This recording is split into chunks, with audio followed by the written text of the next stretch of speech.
Hello guys, this is Celucien. I want to share a few ideas with you, some principles of Hope for Today outreach.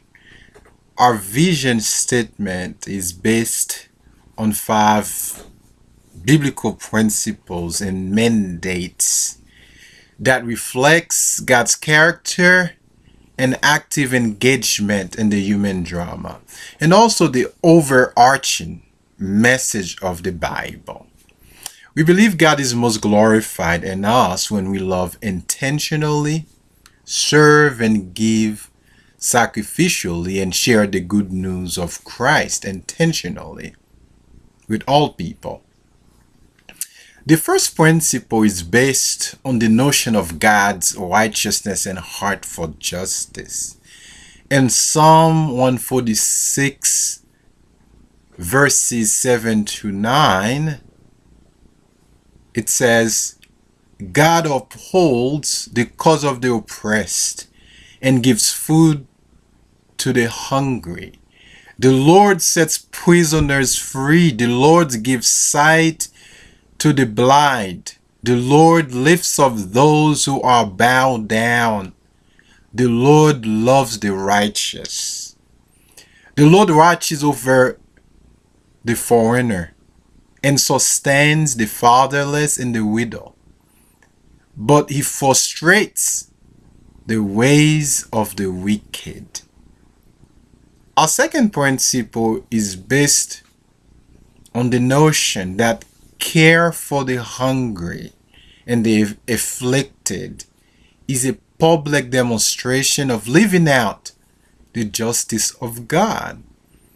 In Isaiah 58, verses 10 and 11, Prophet Isaiah declares, if you offer your food to the hungry and satisfy the needs of the afflicted, then your light shall rise in the darkness, and your gloom be like the noonday. The Lord will guide you always. He will satisfy your needs in a sun-scorched land, and will strengthen your fame. Now, this is a biblical text that comes with a promise to the people of God who provide for the poor, who feed the poor, but who show concerns to the afflicted and give light to those in darkness. Our third principle is based on the very nature of Jesus' gospel, evangelion, the good news that Christ preaches to the poor. So Jesus calls us to do social outreach. Social outreach is the very core of the gospel of Jesus Christ.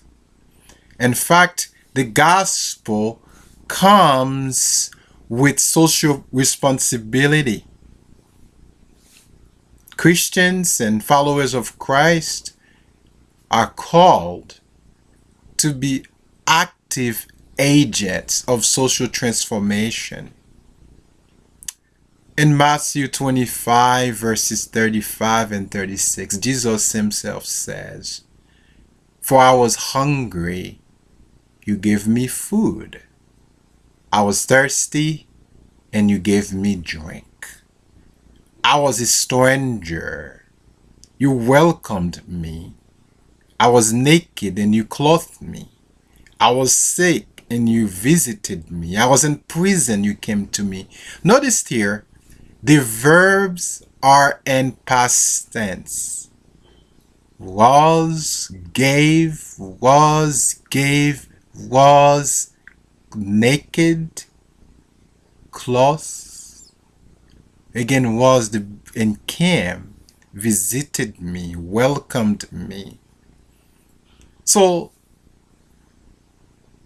the past tense verb suggests that something followers of Christ have done. So it's an imperative for us to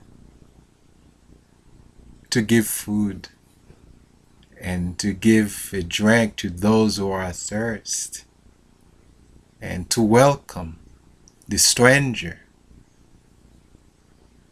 the immigrant, and to clothe the naked, and to visit those who are hospital bound, nursing home bound, and to show acts of compassion and kindness and generosity to those in prison. Number 4, the gospel requires, again, that caring for the poor is a fundamental, essential Christian practice and a public demonstration of the love of Christ. Luke 7:22 notes, this is Jesus talking when John the Baptist sent his disciples to inquire about Jesus and his work. Jesus, in response, sends this message to John the Baptist: go and tell John what you have seen and heard. The blind receive their sight, the lame walk, lepers are cleansed, the deaf hear, the dead are raised up, the poor have good news preached to them. This is very important for not only for those who are involved in the Christian ministry, but for the follower of Jesus to know that caring for the poor was Jesus' priority. Jesus hangs out with the lepers, the walk, those who couldn't walk, the dead. Not only he hangs out with them, but he made them whole. Number 4,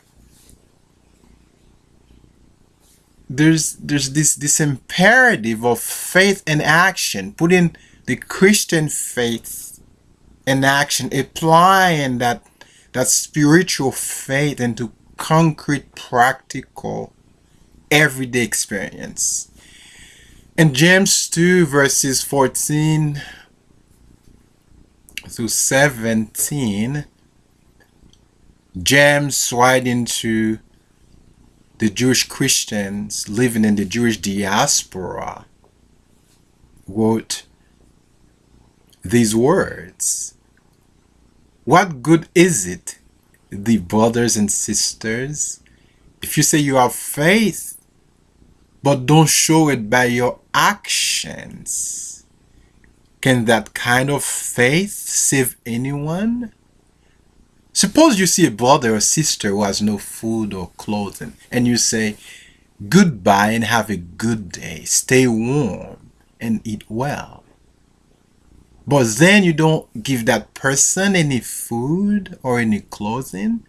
What good does that do? So you see, faith by itself isn't enough. Unless it produces good deeds, it is dead and useless.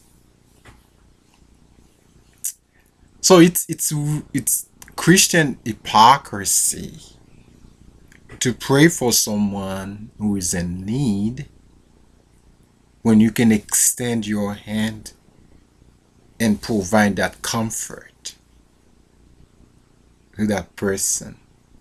This is James.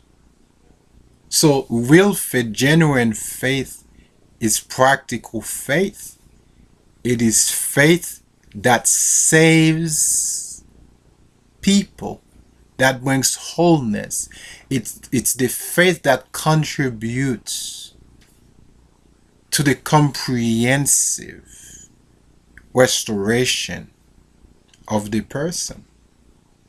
So we at Hope for Today Outreach are committed to living out the Christian faith and demonstrating God's love, mercy by serving the poor and the marginalized, caring for the needy and the orphans, and empowering men, women, and families to break cycles of physical and spiritual poverty. How do we do that? Well, we employ sound biblical teaching and discipleship. We provide educational, literary training. We mentor and we build community. We provide health care, support, family care through our self-sustaining programs. We offer opportunity to individuals and families, empower them to become effective leaders, role models, and agents of transformation in their respective communities. It is the love and glory of Christ revealed in the gospel.